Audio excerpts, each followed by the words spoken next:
فعالية الأيام المفتوحة للسلامة الطرقية بتنظيم حملات للتحسيس والتوعية بمخاطر حوادث السير.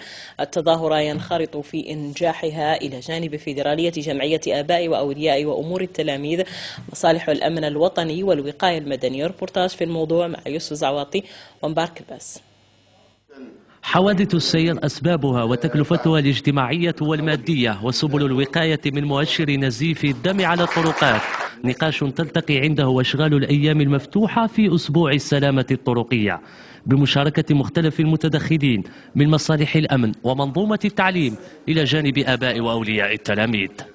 الرسالة اللي بغينا نوصلوا من هذه الأيام التحسيسية والتوعوية بهذه المناسبة هو توعية الناشئة حول استعمال الطريق وحول استعمال ممرات المرور وحول محاربة كل المتهورين حول القضاء على أرواح الناس الأبرياء. هذه الأنشطة هي دليل على الانفتاح الذي يجب أن يسود بين المؤسسة التعليمية ومحيطها بشكل عام، ولكن أيضا انفتاحها على المؤسسة الأمنية. هذا شيء أساسي جدا لتغيير الصفة النمطية لهذه المؤسسة عند المجتمع، وأيضا لتوعية تلاميذنا بخصوص المخاطر التي تترصدهم من كل جانب دون أن يكون لهم دراية بهذا المجال. أهمية حملات التحسيس والتوعية تجد صداها في الشارع العام، ومؤشر الحوادث ومخالفات السير والجولان ثابت وفي انخفاض وسط المدينة.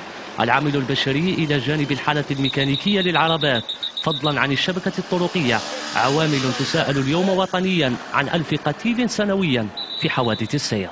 نسهروا جميعا على هذا الأسبوع بانخراط طبيعة الحال ديال باقي المتدخلين، رجال الشرطة ديال سمارة كباقي رجال الشرطة وكباقي زملاء ديالهم في مختلف المصالح تجندوا كل التجند من أجل إنجاح هذا الموسم، خصوصا هذه الحملات والتواصل والتحسيس لا على مستوى الطرقات كذلك على مستوى المؤسسات التعليمية. بالشارع العام ومن داخل فضاء المؤسسات التعليمية يتعاظم الاهتمام حيال منسوب التوعية بقواعد السلامة الطرقية للحد من مخاطر حوادث السير، فالمقاربة الأمنية وحدها على أهميتها لا تغني مؤسسات المجتمع من مسؤولياتها تجاه نزيف الدم على الطرقات. بالعيون